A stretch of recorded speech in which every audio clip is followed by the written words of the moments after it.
You are listening to Creativity in Healthcare, hosted by Dr. Matthew J. Taylor, editor of the textbook Fostering Creativity in Rehabilitation. In this podcast, we explore the science and processes that enhance your own creativity and that of your related healthcare organizations. True healthcare reform hasn't happened yet, but working together, let's explore how we can nurture the next new evolution in healthcare delivery.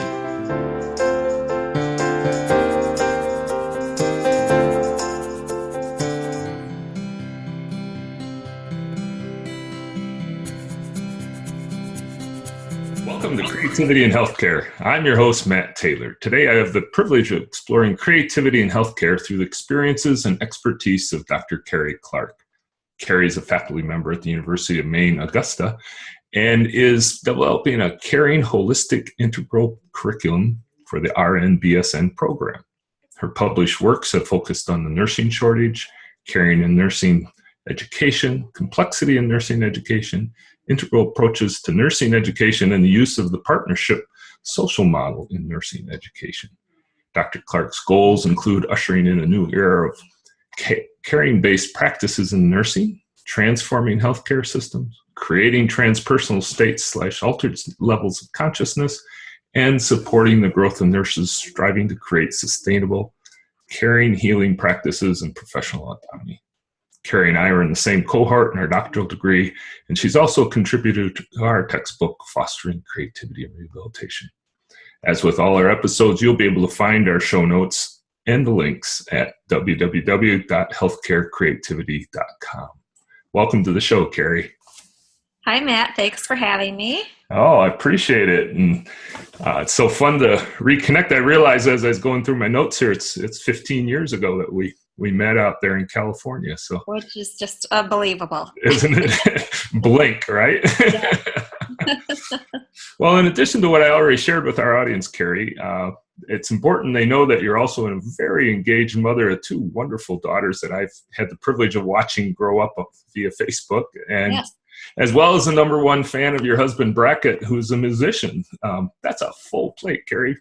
But I've seen you work. If someone can do it, it's you. So tell our audience a little bit of how you came to be this force of transformation in the nursing field. Well, Matt, my mother was a nurse, so I grew up with having my mother as a nurse. I won't go too far back into that detail, but when I was young, I used to go with her. She worked at the American Red Cross.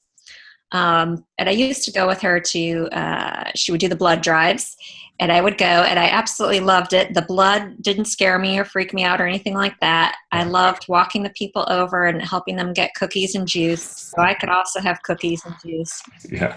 I was also able to watch my mother work toward unionizing the Red Cross at that time for her local chapter. This was the 1970s, so it was a very sort of novel idea to have nursing be unionized. So I really saw her leadership capacity there. Nonetheless, when I was in high school, and I worked as a candy striper for a while, and when I was in high school, she said, "You should be a nurse." And I said, "Not a chance in heaven, Mom." I said, I this is what I think nurses do. I think they wipe patients' bottoms, and I think they kiss doctors' bottoms. And I'm sure I know. And I'm sure I used other language that was, more late teen appropriate. So I was really into science, and I actually started off as a science major in my first degree at Whittier College, where I met my future husband, Brackett, who's a musician, as you mentioned. And my sophomore year, I got into organic chem and physics at the same time. It was pretty much just fumbling through that and started to wonder, is this really what I want to do? Do I want to spend my life in a chemistry lab somewhere? Right.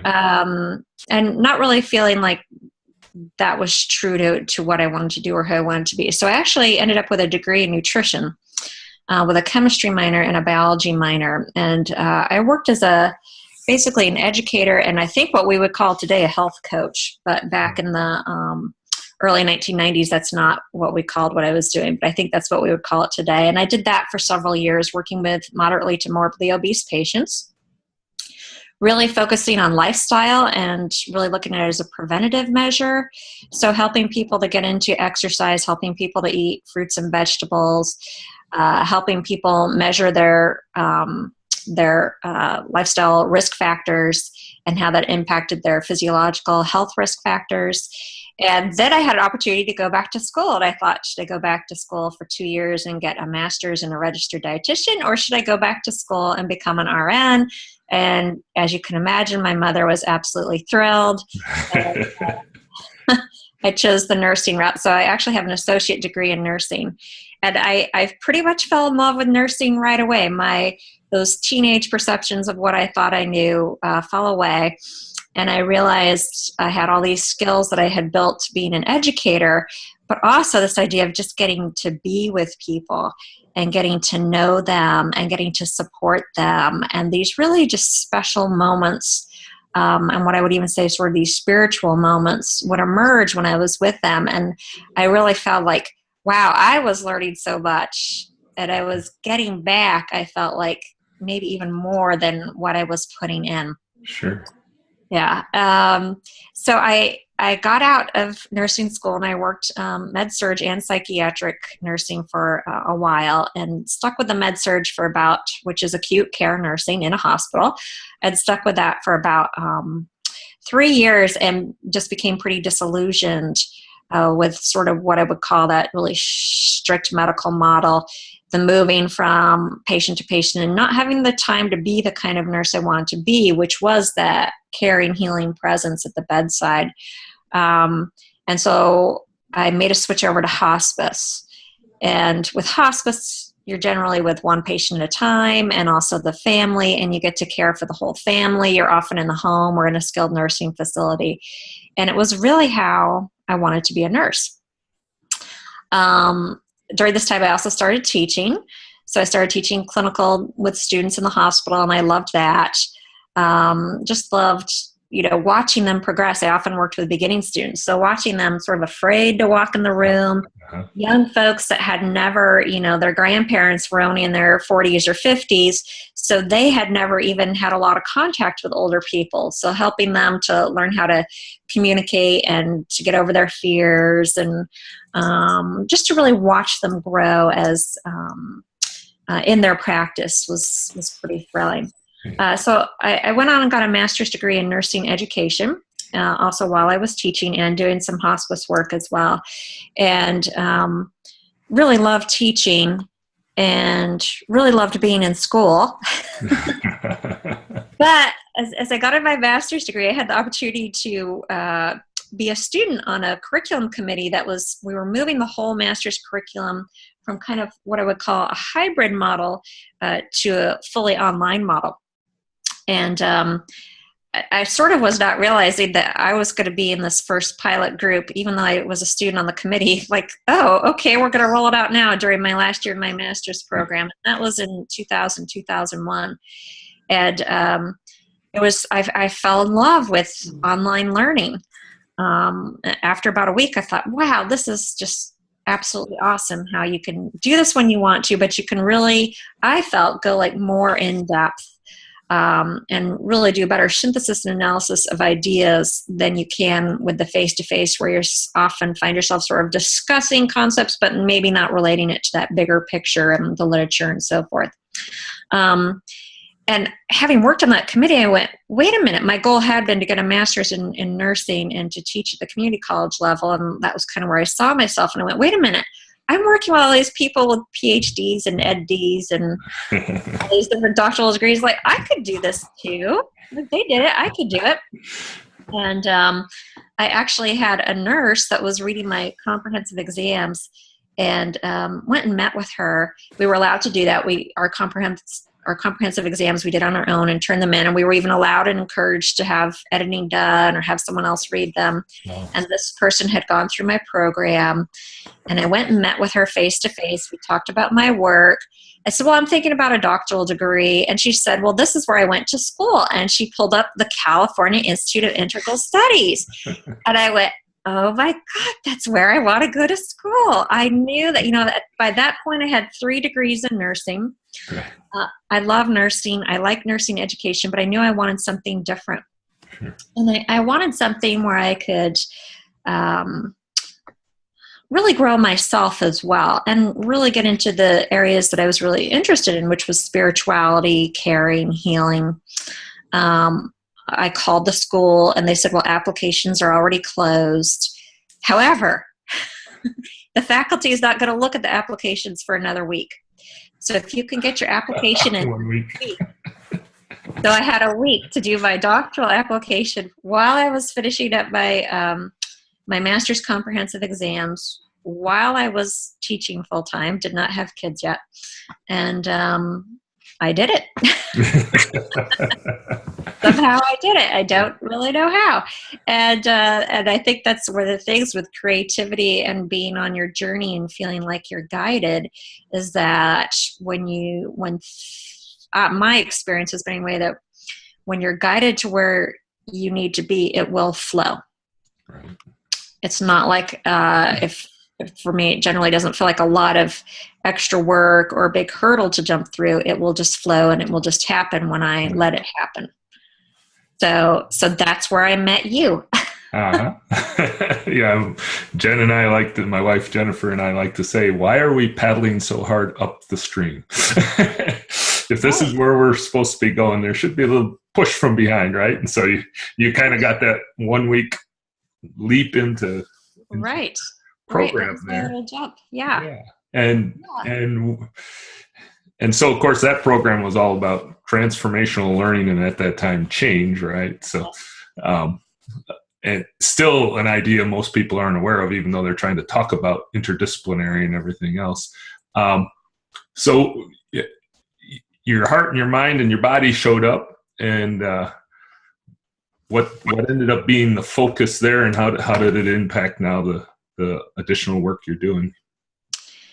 So, as you know, having gone through the program, the transformative learning and change, one of the big tenets of that is that one, we learn in groups. And of course, we were in a group together. And two, that, and so there's also sort of like this idea of support, but also kind of witnessing from the group your own learning and growth. I feel like with the whole transformative learning idea. The program at that time too was very, I guess we could say interdisciplinary or transdisciplinary. So all of this new philosophy that I was being opened up to, I began to relate to nursing and nursing education. In particular, Ken Wilber's integral theory. Sure. Really captured with me and really settled with me. And I felt like the model gave me a way to look at nursing and nursing education from a more holistic view, and to kind of both critically look at where we were at in nursing and nursing education, and then what is it going to take to move us sort of, I guess I would say, not out of, but beyond the sort of reductionistic medical model that nursing tends to fall toward, and bring us back into this idea of, we could even go as far back as Florence Nightingale, where she really talks about the nurse as part of the environment of healing, and the patient heals themselves, and we create and support that environment from which they can heal. Which I really love that model. So I was really able to take that and a lot of my other studies at CIS. I also went and studied with Jean Watson, who's the developer of the theory of human caring, out in Boulder, Colorado. And I spent a week with her and other colleagues, really in sacred circle. And it gave me a whole new idea of what nursing education could be like. Like, we could sit in circle, we could talk, we could cry, we could laugh, we could dance, we could share things together, and we could sort of be on this healing journey as part of nursing education. So that really, and I transferred those credits back into CIIS, so that really had a big impact too. When I was at CIIS, I also took Therapeutic Touch with Janet Quinn, who is well known in the nursing world, as sort of one of the leaders of Therapeutic Touch, and actually one of the first people to do research with Therapeutic Touch. And I also, when I was at CIS, I took this enormous job at University of California, San Francisco. And I worked there for about a year, and really kind of the polar opposite of CIIS. I remember. Yes, you will recall. And it was very challenging to balance those both. And I feel like that system, kind of spit me out, which was difficult at the time, but it became part of my healing journey. And I left there, and I became a parish nurse while also, and went over to San Francisco State and taught there for several years. And really then I found myself back doing hospice again when I started writing my dissertation, and still teaching. So I kind of felt like I went through a loop and came back full circle, but also had this great opportunity to really work on my own healing and my own self-care. And so all of these components sort of came together in my dissertation. I looked at Gene Watson's theory of human caring. I looked at our issues in nursing education. I looked at things from a transdisciplinary or interdisciplinary perspective. I used Wilbur's model. I used Moran's work on complexity. I used Rianne Eisler's work on partnership systems, and related all of those to nursing education, and caring theory. And one of the big things that I came up with in the end is that the nurse, in order to be a caring, healing presence, has to be practicing self-care and on his or her own healing journey as well. So what a revelation. Yes, what a revelation. I suspect that might have been what most of us came out of that program with. It's just like, and I think that's interesting, because as I've talked to other people that are, in these podcasts, it does always seem to gravitate towards that system change means first looking inward and supporting and practicing the ability to first sense, but then out of sense have a motivation to ease the suffering, right? Absolutely. And so it's almost like it starts with our own suffering, right? Right, exactly. We need to ease that and then bring that out to the larger world as well. Lo and behold, I did finish my dissertation. It was a theoretical dissertation, as I've sort of described. I did a lot of writing, and it was close to 400 pages.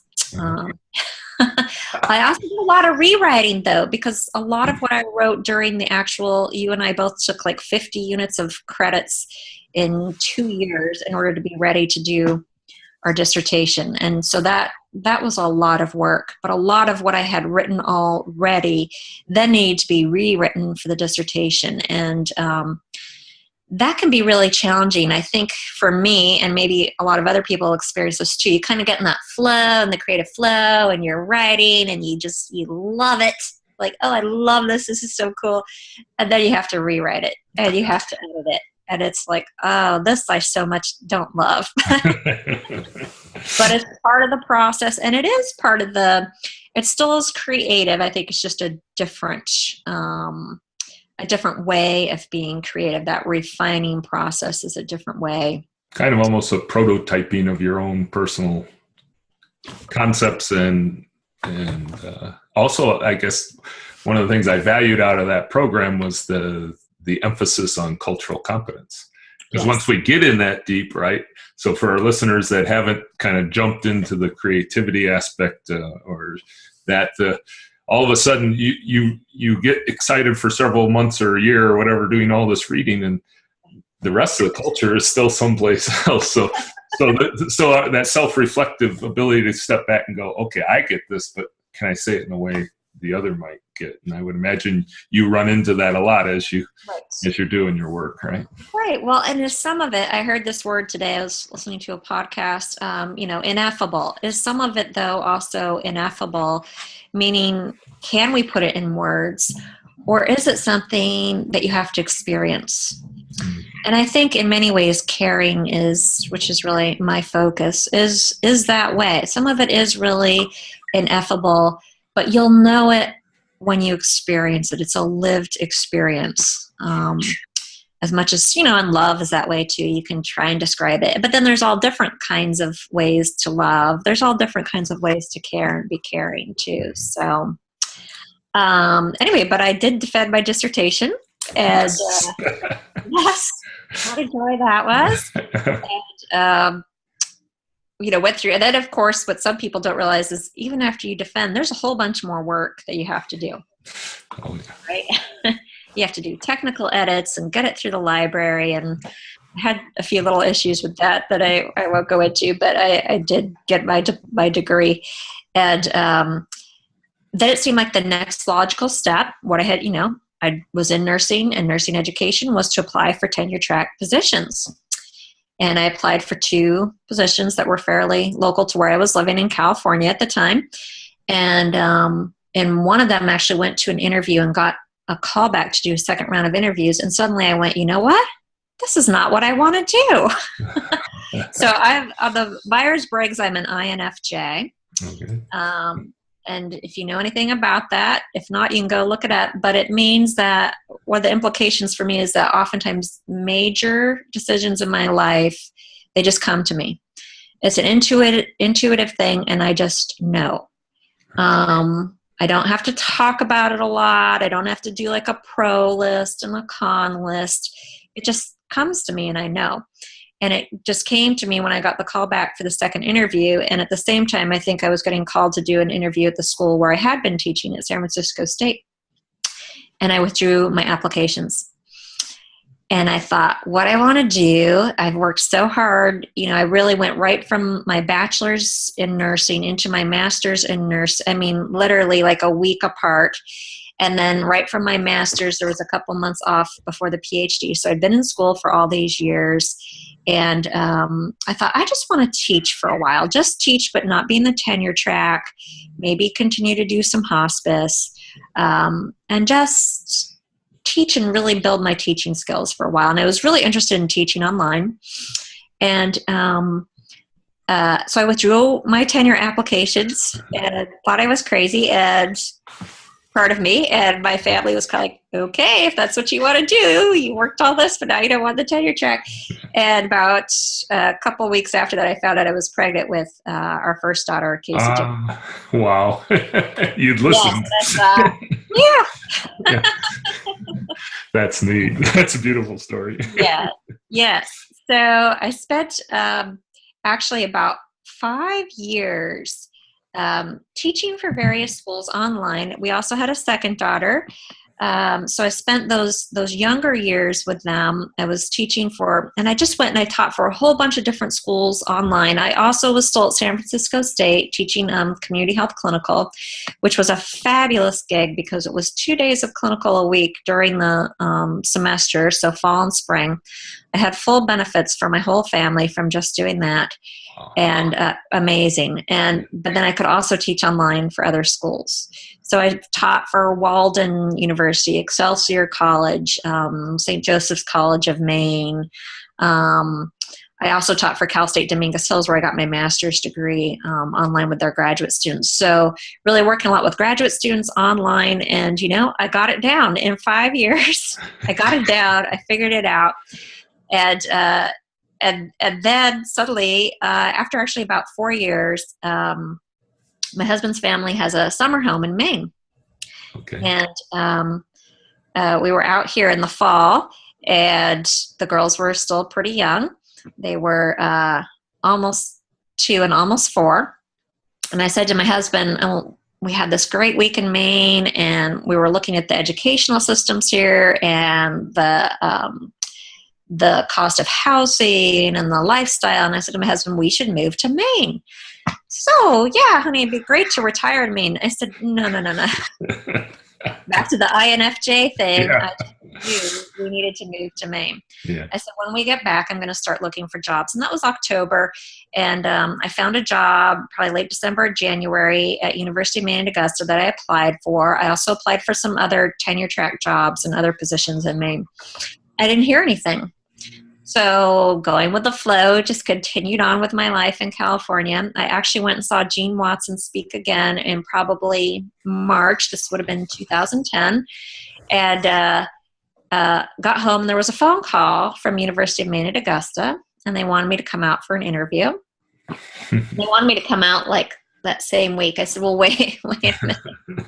Childcare and all this stuff. So I think I went like 7 or 10 days later, and interviewed all day with them. And I actually had set up some other interviews while I was out in Maine. And that one just, again, it was like that flow. Right. It was, everything was just flowing. I had a little issue with the time difference because I had flown in the night before, and they started the interview at 8 a.m. I'm like, my mind thinks it's 5 o'clock in the morning. And I'm sitting here in this like 10 people person interview. And they offered me the position. And, you know, it's just not very often that anyone gets to start a program from the ground up. Right. So it had been 5 years since I finished my dissertation. And I was kind of, at least that first year or so, first 1 to 2 years, given the license to like do whatever you want. Do whatever you want with this curriculum. Now, there were objectives that I had to meet, and, you know, outcomes had to be designed, and some buy-in that I had to get. But it was just an amazing opportunity to create this curriculum. And of course, it has morphed and shifted since then, and we had to make changes in order to get it accredited. But I was really able to apply those concepts that I studied in my doctoral degree. So particularly using the integral model with a big emphasis, if you know the integral model at all, it's divided up into quadrants. I'll put a link on for our listeners to go look. Great. If they don't. Yeah. Good. So the right-hand quadrants tend to be kind of more science-y type quadrants. That's how, and the more looking at things, the it type quadrants. And then the left-hand quadrants tend to be the more, what I would say, personable, and the I and the we quadrants. And in nursing, I think, you know, we do a lot of our work in the left-hand lower quadrant, the we quadrant, when we work with communities and people and populations. We tend to ignore the left upper quadrant, which is the self and the reflective pieces and the healing journey and that personal growth and evolution. So as I designed this curriculum, it was like, how do we bring that true self-reflection and self-care and that healing journey to these students? And they're already registered nurses. Oh, okay. So that adds a whole new layer to this idea, because many of them are working 12-hour shifts. Many of the places where they work are short-staffed, so they get called in for overtime. They're caring for families. So they have really already this high propensity for stress, right? Or they're already headed toward burnout or compassion fatigue. Some of them now, we have noticed too, a lot of them are coming back to get their bachelor's because they're told they have to get their bachelor's or they won't have a job, with this push toward having more bachelor's prepared nurses. Mm-hmm. So that throws a little bit more into the mix. Sure. Wow. Yes. So I think we're heading back to that theme again, aren't we? Yes. So I was able to develop this whole curriculum where self-care and healing is really themed through almost every class that are major nursing classes. So in their first class, for instance, we use Cheryl Richardson's Extreme Self-Care. And they read through that, and they actually do the exercises, and they reflect on them in a journal, and they get points for it.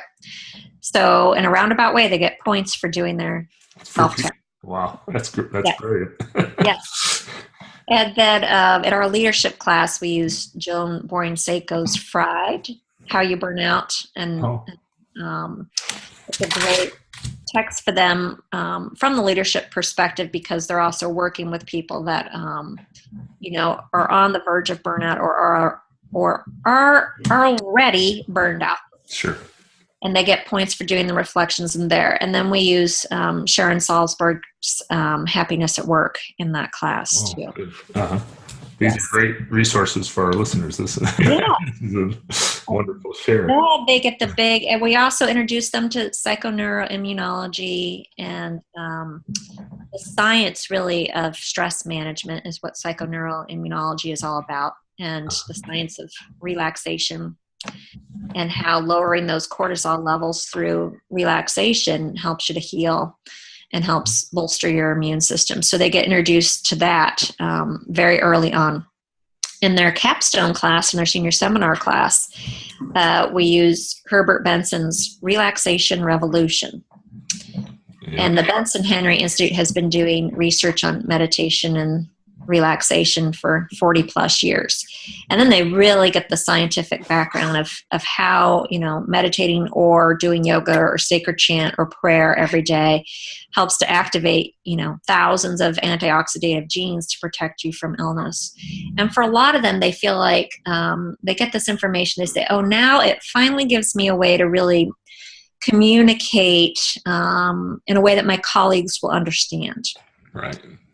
Because it's like, okay, well, we know it makes you feel better. It can sound, this idea of self-care, healing, it can sound a little, holistic, or, it just sounds like too new agey for some people. Yeah. Or they just think, well, I just don't have the time for that. And they don't really make the connection until they get that real scientific piece. Right. Yeah. And it's really important. Well, you mentioned Benson's book, The Relaxation Revolution. Yes. I'll put the link also to the Harvard bookstores where he gave his first talk about the book. Okay. And he starts it off. I think this fits right in with what we're saying. He goes, when I first started this back in 77 or whatever that was, people would ask me what I'm studying. And he'd go, I'm kind of covering his mouth, mind, body, And he goes, now people ask me what I'm studying. He says, mind, body, and I've got better numbers and statistics than Big Pharma does on what they're, it's not sort of, kind of, they have some really solid data. So I can see how that makes such a nice bridge for colleagues, right? To be able to step into that, why self-care is such a critical foundation of the work you're doing. Right. And, I still felt, so even though I had done all this work with my dissertation, when I came to UMA to develop the curriculum, I still felt really challenged, particularly by administration, in a very subtle way, that I think they felt that it was, just too soft. It should be more kind of STEM based. These students are still getting pathophysiology. They're still getting the nutrition class. They're still taking statistics. We still have a research or evidence-based nursing class. The difference is just this inclusion and this rounding out to really help them so that they can have a rewarding, what I would call, hopefully, lifelong caring, healing practice. We have a huge issue in nursing right now with burnout, but also just a nursing shortage. Somewhere around 50% of our new grad nurses are not going to be nurses in 1 to 3 years. Wow. It's huge. I've heard it as low as 30. I've heard it as high as 60. Definitely between 30 and 60% of new grad nurses leave their first job within the first year. You go 2 and 3 years out and they've left that job.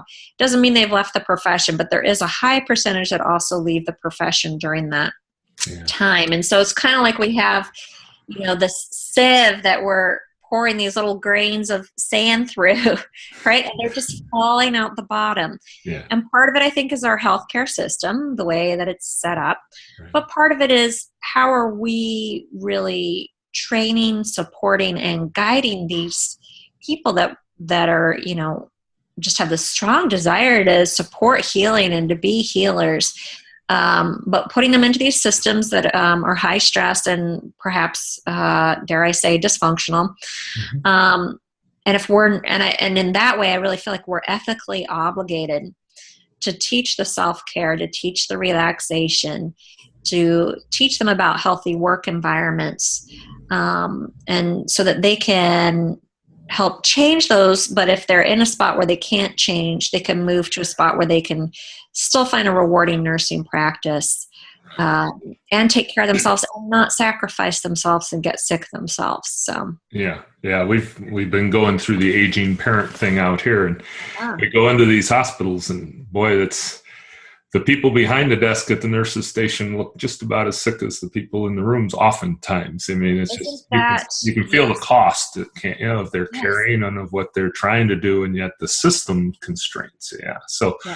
So if you're going to talk to your colleagues as kind of a way to wrap things up here, if you're going to share with your nursing colleagues, and I think every healthcare professional, especially in the academic arena, you have a couple ideas of what might be easy, not easy, but effective small system perturbations. Is it start a local self-caring faculty group? Is it, what kind of, have you seen some things or heard of some things that people could take away from this to begin to do embrace their self-care and generate these changes we're all hoping for, right? Well, I think one of the biggest things, and it goes back to what we kind of started with too, is it really has to start with you.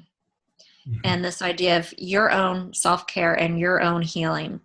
And so if you look at Benson's work, we're talking 10 to 20 minutes a day. And, when I work with students, they also set goals and this sort of thing. And, sometimes I have some that make dramatic changes in their lives. I have some that make pretty good changes in their lives. And then I have some that are, kind of working on, I need to drink more water still after 2 years, right? Right. Okay. Okay. Water is really important, and we all probably, do need to work toward the 64 ounces a day. But nurses don't have time to pee, so right. There's an issue. Right. Well, that's a whole other issue. Like, is that even going to be doable on those 12-hour shifts? Yeah. Maybe on the other days, but probably not on those 12-hour shifts. Yeah. But anyway, so if people could start with just that 10 to 20 minutes of self-care and healing, looking at what Benson recommends, I think, is a really good place to start. It's either meditation, coming back to that that mantra that you set up for yourself, being compassionate with yourself during that process. And that's another thing I hear. I can't meditate. I hear that a lot. And so really educating people on what meditation is. It is not clearing your mind. It is. Some people attain that. I've attained it for, seconds at a time. Right. But most of the time, meditation is just observing where your mind goes, coming back to your area of focus, whether it's your breath or your mantra. The mind will do what it does, coming back. And that's actually where the brain can start to change. Right. People can also do sacred chant. They can do, of course, what you and I also love to do, yoga. Or they can do a combination of things. So it's also can be a cumulative thing, 5 minutes of meditation, 10 minutes of yoga, 5 minutes of meditation later. But I just have that strong belief that if you're not creating that change in yourself and working toward that, you're not going to be able to go out there and change the systems. Right. Yeah. So I really think that is the starting point. And then the other thing would be finding those like-minded people in your systems. Yeah. And so here in Maine, a very rural state, a lot of these kind of smaller hospitals, that can be a challenge for our students to really, and we hope as we get more and more graduates out there that they will start to impact these institutions where they're at and really be able to make those changes. Yeah. Students bring their textbooks with them and leave them at work and talk about the work with other nurses and get interest that way too. Yeah.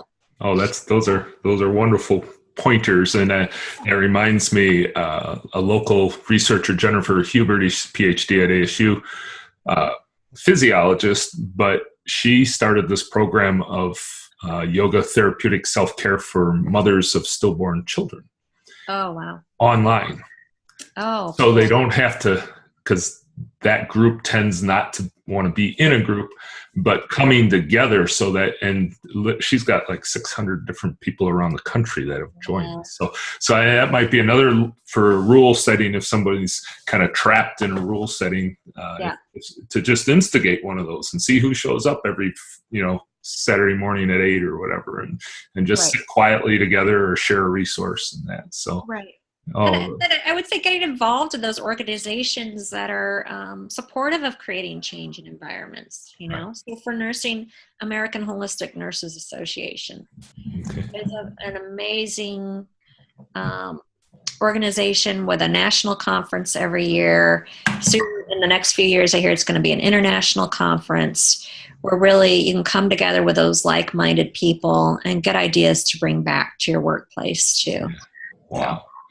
Well, Carey, I sure appreciate you taking time out to share your experience.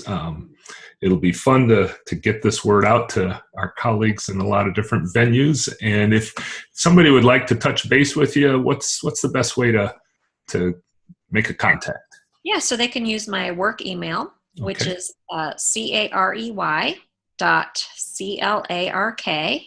carey@maine with an E, MAINE.edu. Great. We'll put that in the show notes too, so that they can just copy and paste. Yeah. Well, continue the incredible work. And I've got to tell you, everybody barks about social media and that, but somehow I feel it's sustained our connection through the years as we share different things between our interests, but also to get to watch your family develop and watch your husband perform, and you do all these amazing things. So thanks so much for sharing that with our listeners, and continued success. Thank you. And you as well. Thank you, Carey. So folks, again, on the show notes at healthcarecreativity.com, you can pick up all the wonderful resources Dr. Clark just shared with us, as well as her email if you should happen to want to make contact with her. And we'll look forward to being with you at our next show. All right.